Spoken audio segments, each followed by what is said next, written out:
The Tron Light Cycle travels at 60 miles per hour and would rank high on the fastest rides at Disney World list, except for one problem. It's still not open. Now these rides are ranked by speed. Instead, we will take them and rank them by a ranking system I like to call the Je ne sais quoi scale, which is French because I am Canadian and I thought this would be fun. Debuting in 1975 at Walt Disney World, Space Mountain is one of the icons that people think of when it comes to the Disney World landscape. The speed clocks in at 29 miles per hour, but it definitely seems much faster with it being in complete darkness. We know the speed, but let's talk about the Je ne sais quoi. Right off the top, it gets points for its design.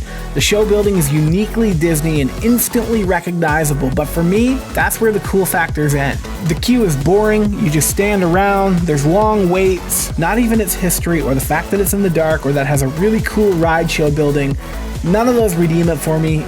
Space Mountain gets a solid 8th place for me. Traveling at speeds of 35 to 40 miles per hour, Guardians of the Galaxy Cosmic Rewind has a lot of things going for it, but we are ranking for Je ne sais quoi today. I think that the ride tries too hard to be fun. What I mean by that is you're walking around inside this enormous queue, but once you get into it, it just is a big, weird building with a screen. Also, the jokes don't really land. I cannot wait to get to go back and ride Horizons. I mean, some people laugh at them, and I get it as a Disney nerd, but they're just not funny. My other big issue with this is we see all the characters on screens in front of us. It doesn't feel like we're very immersed into what's going on. Please save your Rotten Tomatoes from throwing them at me, because I am putting this one at dead last for the best fast rides. It's at number 9. Big Thunder Mountain has speeds of up to 35 miles per hour and is one of the fabled mountains of Disney. But our ranking system is slightly different, so let's talk about the queue. I just love the interactive queue. I'm a sucker for them. The dynamite explosions are so much fun and keep you entertained. I love the bird cages, I love the animation station, and it's just so much fun and it allows you to pass the time, and I don't like to wait in a line. I just don't. This one is coming in at a solid number 2 on our list. Slinky Dog Dash opened in 2018 and it takes twists and turns smoothly, clocking in at 40 miles an hour. So what about Je ne sais quoi? Well, I get it, the line isn't great, doesn't have a lot of things to take your mind off the wait. I love that we are part of the story and we are seen as the toys in the story. I also can't talk enough about how smooth it is. Also, it's a thrill coaster at Hollywood Studios that families can actually enjoy together and drops everyone all into the theme together. No one is left out. Slinky Dog Dash gets a solid number 4 for me. Let's head on over to the park to Rock and Roller Coaster, which is one of the fastest in all of Disney World at a solid 57 miles per hour. It's a VIP backstage pass to Aerosmith's tour, but I have some qualms. The biggest being Aerosmith was an afterthought. The only reason Aerosmith was even on this ride is because the band Kiss wanted too much money. And while the story is decent, it feels very dated at this point. And tying rides to actual points in history make a ride not have staying power. After riding this ride a few times, the story feels forced and boring. The ride itself is great, but I just can't get past the story being stuck in a not so distant past. And if I'm comparing to others on this list, I just have to give it a 7. The Seven Dwarfs Mine Train opened in 2014 and it's still the ride that everybody runs, briskly walks to when the rope drops at Magic Kingdom. It clocks in at an exhilarating 34 miles per hour, but when it comes to our ranking system, what does it have going for it? It's one of the few thrilling attractions in Magic Kingdom that families can board and enjoy together. The ride queue is just a fantastic experience in immersion and design and psychology, and in taking our minds off of the queue, just look how beautiful it is. What I love about this ride is its partial coaster, partial experience, partial dark ride. As you make your way through the animatronics, this is Disney storytelling at its finest. Also, I'm a sucker for Disney history, and the animatronics at the end were repurposed from Snow White's Scary Adventure, which as a child was one of the rides I remember the most as a kid. It also has one of the coolest ride/video take-home souvenirs of any ride at Disney. Just look how cinematic this looks. It could be in a movie.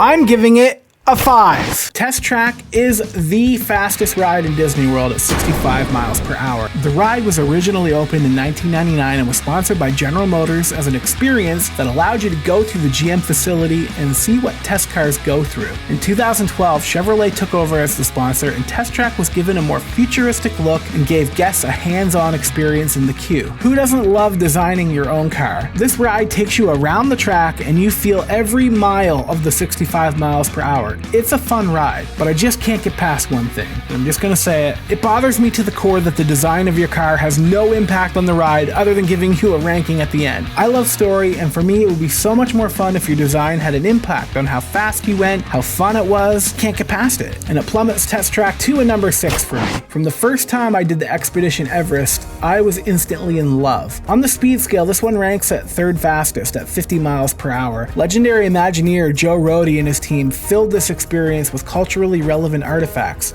Over 8,000 in fact, and it immerses you in story from the beginning. I remember the first time I rode this and the coaster approached the tracks that were ripped apart. Instantly my heart began to beat because I had no idea what was next. This ride delivers in every single area imaginable, except, you know I had something. When the ride first opened, it had a working Yeti animatronic. This thing was amazing to experience in real life. It swiped down at you as you passed by and was heart pounding. The flashing lights just aren't the same, and perhaps if I had never experienced the original, I wouldn't know what I was missing, but I do know what I'm missing. And that's a big one, and it deducts major points for me and puts Expedition Everest into 3rd place. My number 1 fast ride at Disney, the Hollywood Tower of Terror. It has a heart-pounding, faster than gravity drop of up to 39 miles per hour. Waiting in line is a ride in itself.